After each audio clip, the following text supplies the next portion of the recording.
नमस्कार. जिजामाता आणि दादोजी कोंडदेव यांनी राजांना किती लहानपणापासून विशिष्ट वळण लावलं होतं ते आपण या कथेवरून जाणून घेऊया. त्यांना राजे असल्याचं कुठेही त्यांना माफ केलं नाही आणि रागवायचं सोडलं नाही. आपण बघूया या कथेतून, जाणून घेऊया. राजांनी वाघ मारला होता, पण वाघ मारताना त्या शिकारीच्या वेळेला झालेला सगळा वृत्तांत दादोजी कोंडदेवांना कळला आणि त्याच्यानंतर दादोजी कोंडदेवांचे काय म्हणजे मनाची हे झाली, अस्वस्थता आणि कळवळ झाली, कळवळले ते, आणि ते जिजाबाईंना त्यांनी सांगितलं. आणि त्याच्यानंतर काय घडलं ते आपण ऐकूया. राजांची दौड सुरू झाली. राजांनी मारलेला वाघ बघायला वाड्यात पुणे लोटले होते. चौकात वाघ पडला होता. सईबाई जिजाबाईंच्यासह वाघ बघून गेल्या होत्या. राजे आपल्या महालात गेले होते. संध्याकाळ होत आली होती. दादोजी पंत मासाहेबांच्या महालात आले. केवढा मोठा वाघ एकट्या शिवबानं मारला म्हणे. हो, भारीच धाडशी पोर, जिजाबाई कौतुकानं म्हणाल्या. तेच सांगण्यासाठी आलो होतो मी. वेळीच राजांना आवरणं आवश्यक आहे. आम्हाला वाटलं होतं की तुम्हीही राजांचं कौतुक कराल, जिजाबाई म्हणाल्या. कौतुक जरूर वाटतं मासाहेब, म्हणून जबाबदारी कशी विसरता येईल. मासाहेब, राजांच्या शिकारीचा छडा लावलाय मी.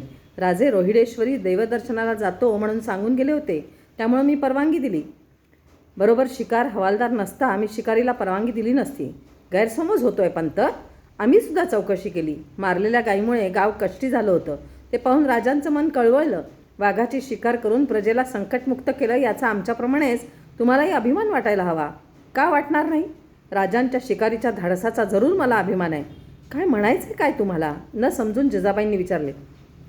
मला एवढंच म्हणायचं आहे मासाहेब, राजे असं धाडस वापरायला अजून मुखत्यार नाहीत.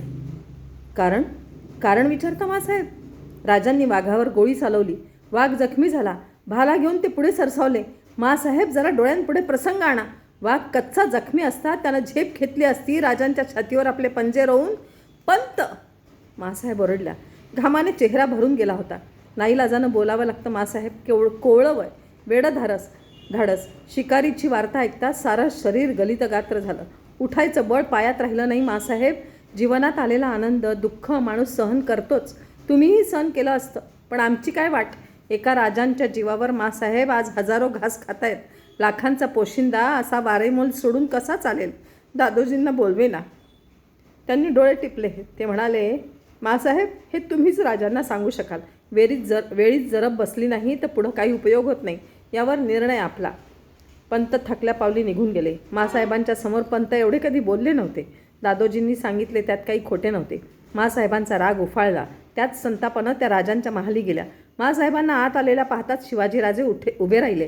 मासाहेबांनी एकदम विचारलं, राजे, कुणाला विचारून शिकारीला गेलात?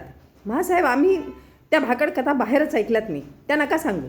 बार चुकला असता तर? मासाहेब, आबासाहेबांनी आम्हाला विश्वासानं बंदूक दिली आहे. आमचं निशाण चुकत नाही, हे तुम्हीही जाणता.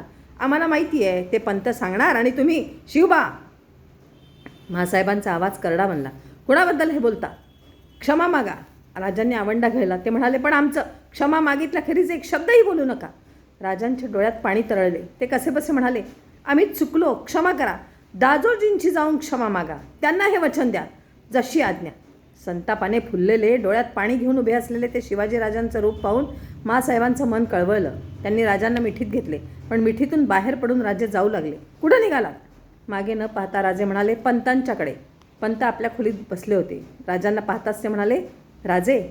शिवाजीराजे काही न बोलता वाकले. त्यांनी पंतांचे पाय शिवले. पंत आशीर्वाद पुटपुटत म्हणाले, हे काय? आम्ही पुन्हा असं वागणार नाही. क्षमा करा. क्षमा केव्हाच केली राजे. चूक कुणाच्या हातून होत नाही. एकदा केलेली चूक ध्यानी आली आणि ती परत केली नाही की माणसाला सुधारायला फारसा वेळ लागत नाही. पंतांचे बोलणे संपताच राजे वळले आणि आपल्या महालात गेले. थोपविलेले अश्रू ओघळत होते. रात्री दिवे लागले तरी राजे महालीच पडून होते. पावलांचा आवाज येताच त्यांनी डोळे उघडले. सईबाई उभ्या होत्या. काय पाहिजे? जेवायला बोलवलं आहे. कुणी? मासाहेबांनी. आम्हाला जेवायचं नाही म्हणून सांगा. असं काय? सांगितलं ना, मग जा. काल फुगवून सईबाई म्हणाल्या, मग आम्हीही जेवणार नाही. नका जेवू. तुम्ही जेवला नाहीत म्हणून जग उपाशी मरायचं नाही. जा. सईबाई धावत महालाबाहेर गेल्या. रात्र झाली, वाढली, पण राजांना परत बोलवायला कुणीच आलं नाही. सकाळी राजांचे स्नान झाले, देवदर्शन झाले, महालीच दूध पिणं झालं. हे सारं मासाहेबांना चुकवीत झालं. पलंगावर वाघाचे छावे झोपले होते. सईबाई त्यांच्याकडे पाहत होती. बाहेर पावलं वाजली म्हणून राजांनी पाहिले. दारातून मासाहेब आत येत होत्या. मासाहेबांना पाहताच राजे पाठ फिरवून उभे राहिले. सईबाई बच्चे न दिसतील अशी खबरदारी घेऊन पलंगाशेजारी उभ्या राहिल्या.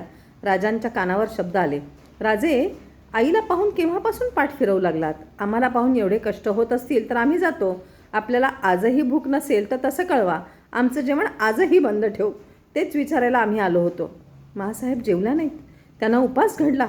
राजांना असह्य झालं. ते वळले. आईला पाहताच त्यांचे डोळे भरून आले.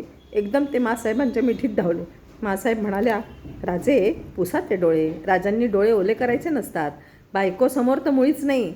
काल तुम्ही शिकार केलेली सांगितलीत, पण वाघांचे छावे आणलेले सांगितले नाहीत. ते आम्हाला पाहिजे आहेत. कुठं आहेत? राजांची नजर पलंगाकडे गेली. सईबाई गोंधळून उभ्या होत्या. पिल्लांना त्यांनी आडोसा धरला. त्या बाजूला झाल्या. मासाहेब पुढे झाल्या. गादीवर ते एकमेकांना बिलगून झोपले होते. छान आहेत. सईबाईंच्याकडे वळून म्हणाल्या, यांची जोखीम सुनबाईंच्यावर दिसतीये. तूही या खेळात सामील झालीस का? दूध पितात बोथळीनं पाजावं लागतं मासाहेब. सकाळीच दूध पाजलं. छान केलंस. पण तू काही खाल्लंस का? रागाने राजांच्याकडे पाहत सईबाई म्हणाल्या, एक दिवस जेवलं नाही म्हणून जग उपाशी मरत नाही. रागानं सईबाई निघून गेल्या. शिवाजीराजांच्या ओठांवर हसू उमटले. आहे की नाही छान सुंदर कथा. पण जिजाऊंनी राजांना रागवलंसुद्धा, दादोजींनी पण सांगितलं आणि राजे सावरले. थँक्यू.